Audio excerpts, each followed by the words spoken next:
En Afrique centrale, et notamment au Congo, la question de la santé reste une préoccupation majeure pour les populations démunies. Les habitants de la République du Congo traversent une crise sanitaire sans précédent, liée à une crise économique dramatique, rendant les conditions de vie très difficiles. Plus de 50% des Congolais vivent en dessous du seuil de pauvreté. Le taux de mortalité infantile est un des plus élevés au monde. L'espérance de vie est très faible, particulièrement chez les autochtones, appelés aussi pygmées, qui serait la plus basse au monde, moins de 35 ans.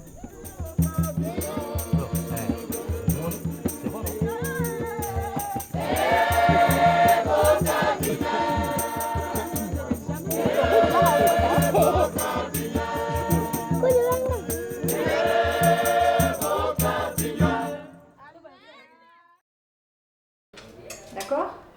Tu fais pour moi ? En 2005, un couple de Bordelais a fondé la SLAV, une association médicale caritative dont le but est de venir en aide aux populations les plus défavorisées.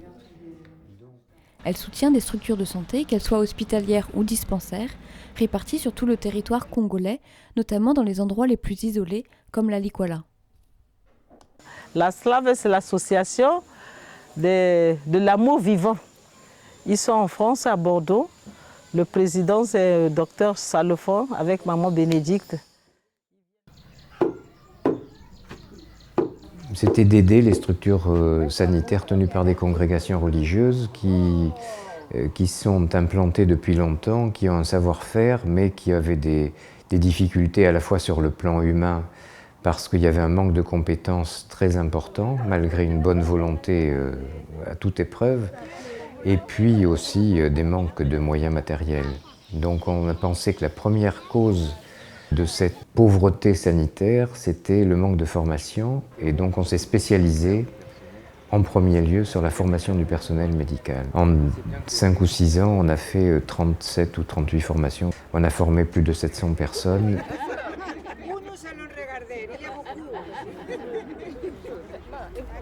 À Brazzaville, 3 à 4 fois par an, la SLAV réunit les soignants des 21 centres partenaires pour participer à des formations d'une semaine. Des formations réalisées par un ou plusieurs Français bénévoles. Si un jour il y a des difficultés économiques, que nous soyons obligés de partir, nous préférons axer notre action sur la formation du personnel médical qui, on sait, va rester ici, et notamment les sœurs. C'est pour ça que nous avons des partenariats avec les congrégations religieuses. Donc le plus important, c'est de ne pas lui faire mal au dos, de ne pas lui faire mal au bras. Quand vous avez l'asseoir sur le... C'est pour aider aussi à monter les niveaux de mes connaissances en tant qu'infirmière. Et il y a aussi beaucoup de pathologies qui nous posent aussi des problèmes, surtout quand on est en brousse. Il faut savoir se mettre, qu'est-ce que je peux faire pour aider ces gens-là. Bon, sur les AVC, on a désiré beaucoup de gens qui meurent à cause de ça. Des fois, on n'a pas vraiment assez de connaissances pour prévenir des AVC. Qu'est-ce que je peux faire pour ne pas arriver à cette pathologie? C'est un grand service parce que nous sommes nombreux là à suivre cette formation et puis chacun va aller de son côté. Donc grâce à lui, nous avons vraiment les outils maintenant qui peuvent nous aider à secourir les gens. Donc vraiment, je dis grand merci au docteur Arnaud qui a accepté de donner de son temps à nous comme ça.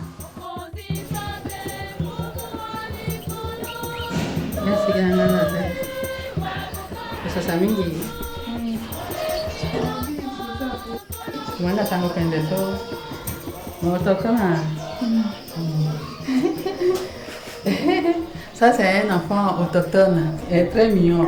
Il est malade, mais il sourit, il est gentil. La maman dit qu'il tousse et puis il fait un peu la diarrhée. Là, c'est un bout, je sais que Par exemple, ici, quand les malades arrivent, hein, ils n'ont pas d'argent pour payer le médicament. Oui. On est obligé de sauver quelqu'un. On ne voit pas l'argent. L'important, c'est sauver d'abord la personne.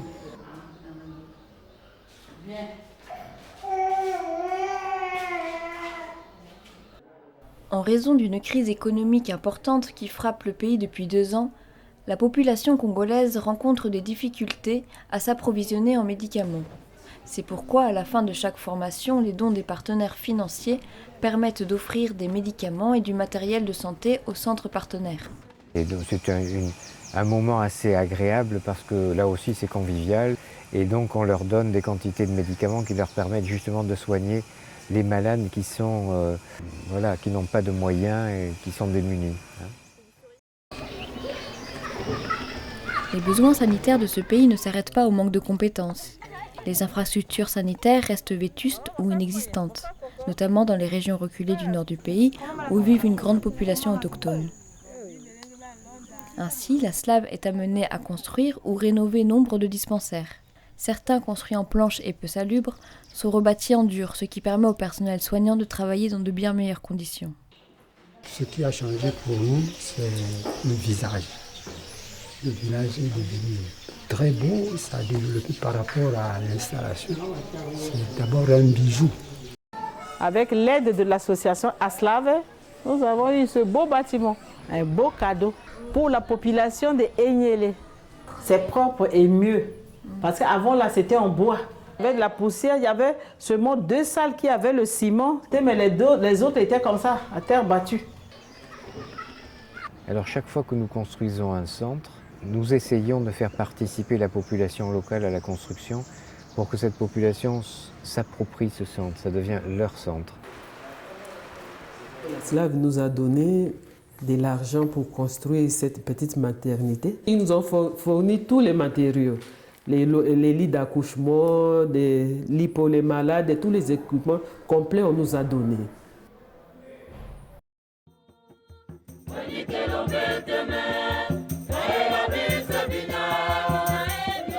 Pour améliorer les conditions sanitaires, l'apport de l'eau potable est primordial. Cependant, au Congo, beaucoup de villages et de centres de santé en sont malheureusement dépourvus. Seulement 14% de la population rurale a accès à cette eau. On a besoin d'eau parce que la population continue à boire l'eau de la rivière. On était ce matin là-bas à la rivière voir, là où les femmes se lavent, ils lavent les habits, les assiettes, c'est là où ils prennent encore cette même eau-là qu'ils puisent pour venir boire. Du coup, il y a beaucoup de cas de typhoïde, de parasites intestinaux, il y a beaucoup de microbes. Or, c'est très important qu'on ait de l'eau ici, l'eau potable, pour pouvoir remédier à tout ça.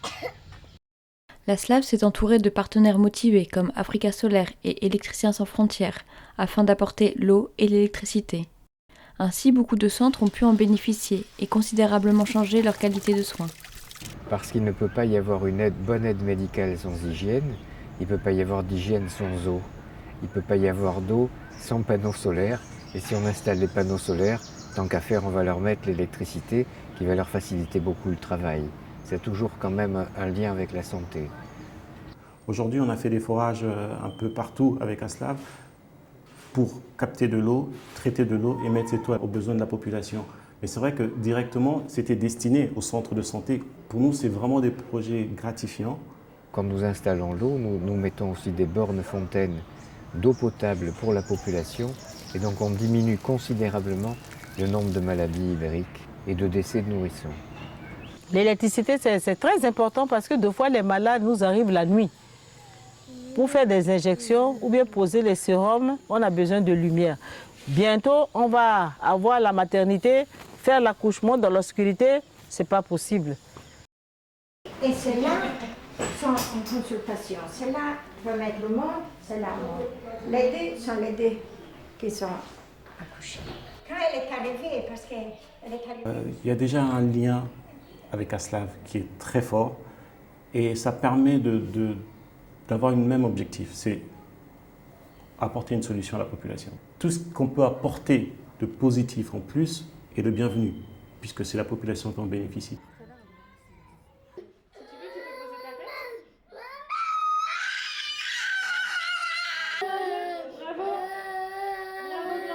La SLAV, c'est aussi une présence et une assistance tout au long de l'année, que ce soit au Congo par des présences de bénévoles ou depuis la France par téléphone ou par email pour donner des conseils et soutenir les soignants.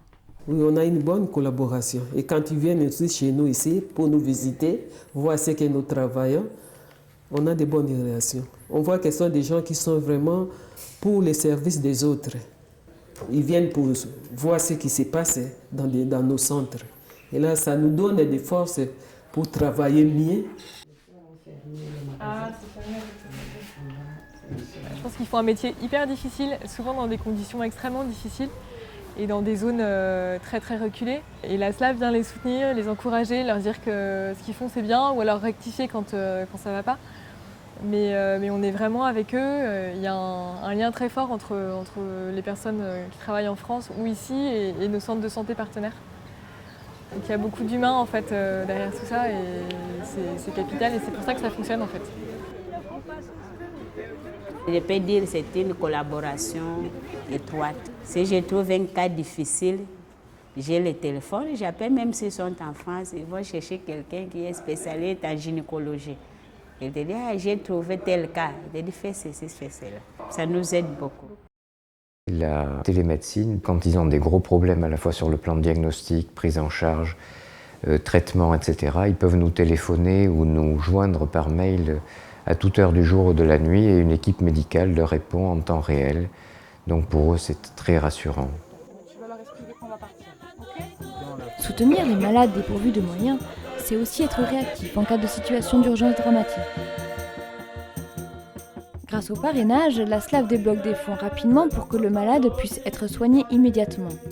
Patricia, Trésor, Rosia, comme une trentaine d'autres, sont aujourd'hui en vie grâce au parrain. Le point 2 se trouve où, Rosia? Où est-ce qu'on peut trouver le point 2 sur les 6 points? Le point 2 se trouve au milieu à gauche. Très bien. Et pour nous, ce qui est très important, c'est de prendre en charge et de montrer à la population qu'ils ne sont pas tout seuls dans leurs difficultés. Donc on est là pour leur montrer notre présence, notre amour. Ce mot d'amour et de charité est très important pour nous. Nous voulons montrer que nous sommes là pour les aimer. Petit garçon. Pour Mère Teresa, l'amour, c'était l'aliment nécessaire à toute action, si je puis dire. Que c'est l'amour qui allait transformer le monde. Imprégnés que nous étions de notre passage à Calcutta chez Mère Teresa, nous l'avons appelé l'Association d'amour vivant.